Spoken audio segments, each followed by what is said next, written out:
guys, welcome to my YouTube channel. Yes, Trustworthy. So రీసెంట్గా మీరు నా తమ్నైల్ చూసి ఉంటారు. అండ్ రీసెంట్గా 10th అయిపోయింది అండ్ ఆల్సో రిజల్ట్స్ కూడా వచ్చింది.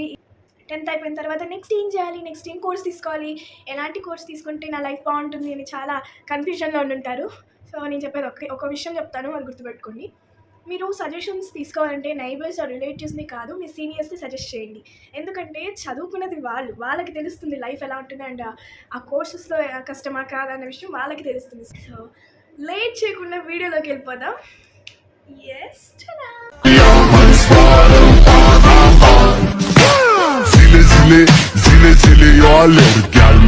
సో ఇంటర్ మనకి 2 years ఉంటుంది. ఈ 2 years ఏమేమి గ్రూప్స్ ఉన్నాయి, మీరు ఏది తీసుకుంటే బెటర్ అనే విషయాన్ని కూడా నేను చెప్తాను.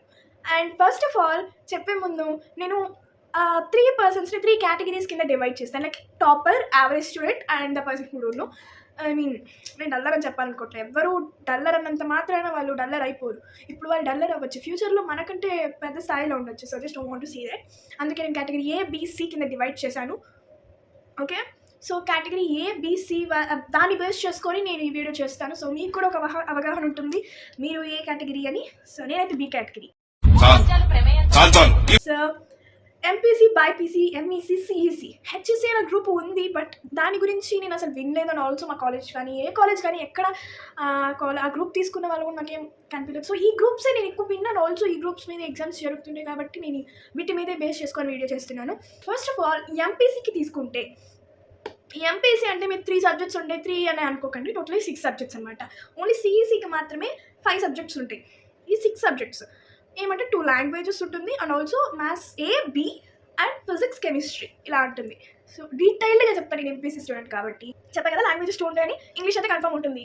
And also second language Telugu, Hindi, Urdu, Tamil, Sanskrit ఇవి ఉంటాయి అనమాట. మీరు ఏమన్నా చూస్ చేసుకోవచ్చు. మీకు ఏ లాంగ్వేజ్ అయితే కంఫర్టబుల్గా ఉంటుందో, మీరు ఏ లాంగ్వేజ్లో మంచి మార్క్స్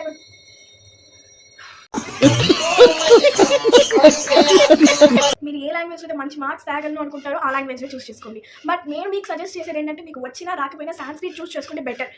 సో నేను గమనించింది ఏంటంటే, సాంస్క్రిట్లో కూడా ఫెయిల్ అయ్యే వాళ్ళు ఉన్నారు, మరి ఎక్కువ ఉండరు. ఇప్పుడు 10 మెంబర్స్లో ఒక 2 or 1 ఉంటారు. బట్ ఎక్కువ మంది అయితే ఉండరు. సాంస్క్రిట్ కొంచెం కష్టపడి చదివితే 99 ఈజీగా స్కోర్ చేయొచ్చు. అండ్ అందుకే నేను ఎవరిని అడిగినా సాంస్క్రిట్ సజెస్ట్ చేస్తారు. బట్ అది మీ లాంగ్వేజ్ బట్టి, లాంగ్వేజెస్ రాకపోతే ఇంకా మనం కష్టం కదా. సో హిందీ మీకు ఈజీగా అంటే హిందీ తీసుకోండి, తెలుగు ఈజీగా అంటే తెలుగు తీసుకోండి. బట్ సాంస్క్రిట్లో ఎలాగంటే వేసేస్తాం మార్క్స్. ఎంపీసీలో maths, physics, chemistry, languages. Maths అంటే మ్యాథ్స్ ఒకటే ఉంటుంది అనుకోకండి, 2 ఉంటాయి, maths A, maths B. So నేను దీనికి కేటగిరీ A, B వాళ్ళకి ఈ ఎంపీసీ సజెస్ట్ చేస్తాను. ఎందుకంటే మ్యాథ్స్ అనేది చాలా కష్టం ఎవరికైనా. సో మ్యాథ్స్ నాకు ఈజీ, నేను ఇలా చేసి అలా పడేస్తాను. అండ్ ఆల్సో యావరేజ్ స్టూడెంట్ కూడా మ్యాథ్స్ నాకు, యావరేజ్ స్టూడెంట్స్కి ఇది బెస్ట్ ఎంపీసీ. ఎందుకంటే మీరు యావరేజ్ స్టూడెంట్స్ అనుకోండి, లైక్ మీకు 10th రిజల్ట్స్ కూడా వచ్చేసింది, 80+ or 75+ వచ్చినట్లయితే ఎంపీసీ తీసుకోండి. ఎందుకంటే ఎంపీసీ హ్యావ్ మెనీ ఆపర్చునిటీస్. మంచి జాబ్ చేయొచ్చు ఎంపీసీ తీసుకొని కూడా. మీరు మ్యాథ్స్ నాకు అసలు రాదు, డివిజన్స్, సబ్ట్రాక్షన్స్ ఏమీ రాదనుకున్న వాళ్ళు ప్లీజ్ డోంట్ టేక్ ఎంపీసీ. మీరు ఫ్యామిలీ రిలేటివ్స్ చెప్పానని నేను ఎంపీసీ తీసుకుంటానంటే ప్లీజ్ డోంట్ టేక్. నాకు ఏం రాదు అని మీ మనస్సాక్షి కనిపించినప్పుడు ఎంపీసీ తీసుకో. ఎంపీసీ తీసుకోవడానికి నేను కేటగిరీ A, B వాళ్ళని సజెస్ట్ చేస్తాను. నాకు అసలు రాదబ్బా మ్యాథ్స్, నాకు అసలు ఇష్టం లేదు. ఇష్టం లేకుండా కూడా కొంచెం కష్టపడితే మీకు ఈజీగా మార్క్స్ వస్తాయి. ఈజీగా మనీ అంత ఫెయిల్ అయ్యేంత తెచ్చుకోవాల్సిన అవసరం ఏం లేదు. నాకు అసలు ఏమీ రాదు, 0 అని మీరు అనుకునేటట్లయితే please don't take MPC. Just don't want suggest. So ఇప్పుడు నేను ఎంపీసీ మీకు సజెస్ట్ చేస్తే మీరే కదా కష్టపడతారు లైఫ్లో. నేను ఈజీ అని చెప్పట్లేదు. Inter maths is really tough. Like ఒక్క ఇయర్ ఒక్క సబ్జెక్ట్ టఫ్ ఉంటుంది, నెక్స్ట్ ఇంకో సబ్జెక్ట్ ఈజీగా ఉంటుంది, ఇలా ఉంటుందన్నమాట. నేర్చుకోండి, ఏదన్నా కష్టపడితేనే వస్తుంది, కష్టపడకుండా ఏది రాదు. అండ్ ఇష్టంతో కష్టపడితే మీకు ఇంకా బాగా వస్తుంది. సో ఇష్టమైన సబ్జెక్ట్ని చూస్ చేసుకొని బాగా చదువుకుంటే మీకు మంచి జాబ్ కూడా వస్తుంది.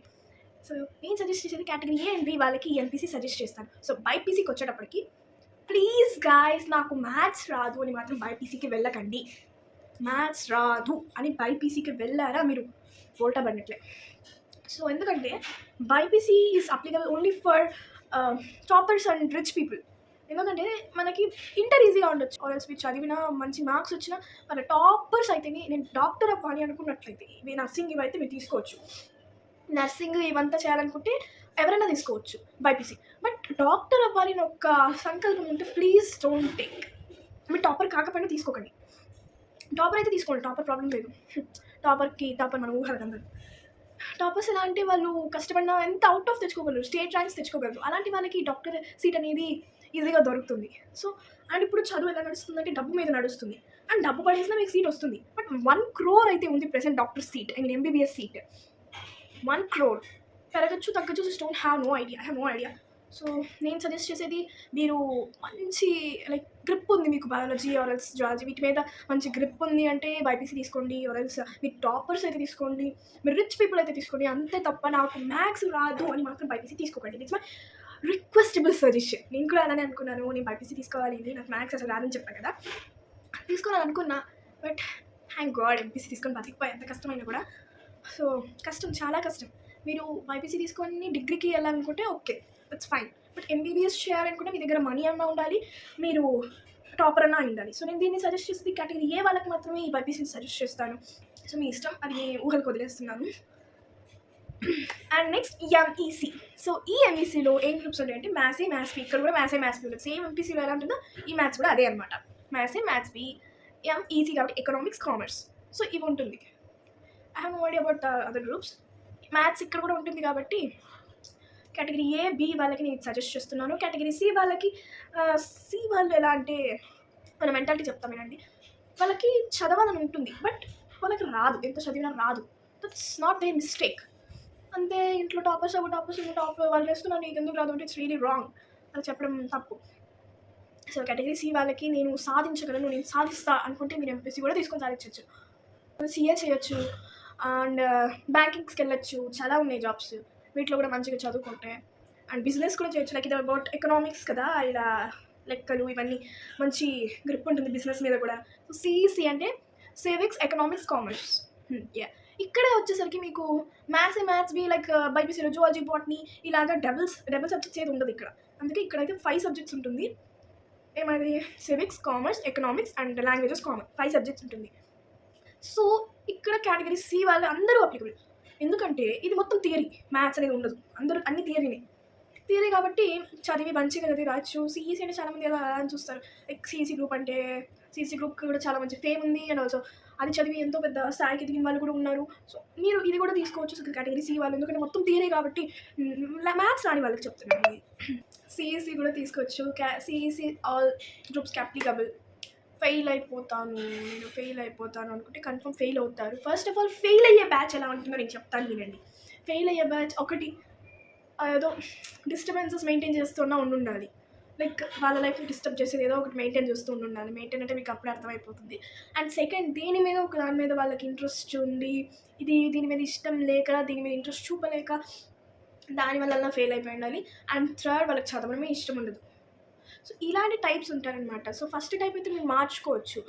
మీరు ఇంటర్ అయిపోయేంత వరకు ఎలాంటి బ్యాడ్ హ్యాబిట్స్ లేకుండా మంచిగా చదువుకుంటే మీకు ఫెయిల్ అయ్యే ఛాన్స్ అసలు ఉండదు. అండ్ మీరు ఇంటర్కి వెళ్ళిన తర్వాత ఫ్రెండ్స్ని కూడా మంచిగా చూస్ చేసుకున్నా కూడా ఇలాంటి ఫెయిల్ అయ్యే ఛాన్సెస్ ఉండదు. ఎందుకంటే మనం చెడగొట్టే వలసగా మన ఫ్రెండ్స్ కూడా ఉండొచ్చు. ఫ్రెండ్స్ ఏమంతా మీతో మంచిగా అంటున్నారు, నన్ను బైక్స్ మీద తిప్పుతున్నారు, ఫ్రెండ్స్ ఇలా హ్యాపీగా ఉందనుకుంటే, ఫ్రెండ్స్ ఒకటి లైఫ్ అనుకుంటే సరిపోదు. Even education is also important. Education మనకి ఈ కాలంలో చాలా వాల్యూ ఇస్తుంది. ఎందుకంటే నీకు ఎగ్జాంపుల్కి సమాజం అలా తయారైపోయింది, మనం ఏం చేయలేం. ఇప్పుడు నీకు 80% వచ్చింది అనుకోండి, ఏదింటి వరకు 90% వచ్చింది. సో నీకు వచ్చింది దాంతో నీ పేరెంట్స్ అందరూ హ్యాపీగా ఫీల్ అవుతారు. బట్ ఎప్పుడైతే వాళ్ళకి తెలిసిందో 90% అని, అప్పుడు నిన్ను బ్లేమ్ చేయడం స్టార్ట్ చేస్తారు, ఎందుకు నువ్వు చదవలేదు. బట్ అంత చదివితేనే మనకి ఇంత వచ్చిందన్న విషయం వాళ్ళకి తెలియదు. అందుకే సమాజం మనల్ని బ్లేమ్ చేయకుండా ఉండాలంటే మనం బాగుండాలి. ఫస్ట్ మన క్యారెక్టర్ అండ్ బిహేవియర్ బాగుంటే ఎవరు మనల్ని ఏమనరు. సో ఇది నేను మీకు ఇచ్చే సజెషన్. లైక్ ఎవ్రీవన్ మీకు ఇలా చెప్తారు, లైక్ 10th అయిపోయిన వెంటనే నీ లైఫ్ హ్యాపీగా ఉంటుంది, 10th ఒకటి కష్టపడి చదువు అంటారు, మళ్ళీ ఇంటర్కి వస్తారు, ఇంటర్ ఒకటి కష్టపడి చదువు నీ లైఫ్ హ్యాపీగా ఉంటుంది అంటారు, ఇంటర్ అయిపోతుంది బీటెక్ వస్తారు. సరే ఒక్క 4 ఏళ్ళు కష్టపడితే ఈజీగా జాబ్ వచ్చేస్తుంది, ఏదో ఒక సెటిల్ అయిపోవచ్చు, హ్యాపీగా ఉండొచ్చు. జాబ్ వస్తే మనం ఏం కూర్చొని ఉంటే మనకేమైనా మనీ వచ్చి పడతాయా? అక్కడ కష్టపడాల్సిందే. అండ్ ఆల్సో మ్యారేజ్ అయిన తర్వాత burdens, also family responsibilities, life అనేది లైఫ్ లాంగ్ టఫ్గానే ఉంటుంది, కష్టపడుతూనే ఉండాలి, ఈదుతూనే ఉండాలి మనం లైఫ్ అంటే. So it's not easy. Life అనేది ఎవరైనా నీ దగ్గరకు వచ్చి ఈజీ అని చెప్తే అసలు నమ్మద్దండి. Life is not at all easy. Life ఏమైనా ఈజీగా సాఫీగా సాగిపోతుందంటే, నాకు లైఫ్ హ్యాపీగా సాఫీగా ఎంతో ఎంజాయ్గా సాగిపోతుందంటే దేవుడు అప్పుడు ఏదో ఒక రోగం తెచ్చి మొహాన్ని ఇస్తాడు. అలా ఉంటుంది. So life is not at all easy. మీ లైఫ్ అనేది ఈజీ అనుకోకండి. ఈజీ అన్న వెంటనే మీకు ఏదో ఒక రోగం వచ్చి పడుతుంది. So that's it for all. Bye.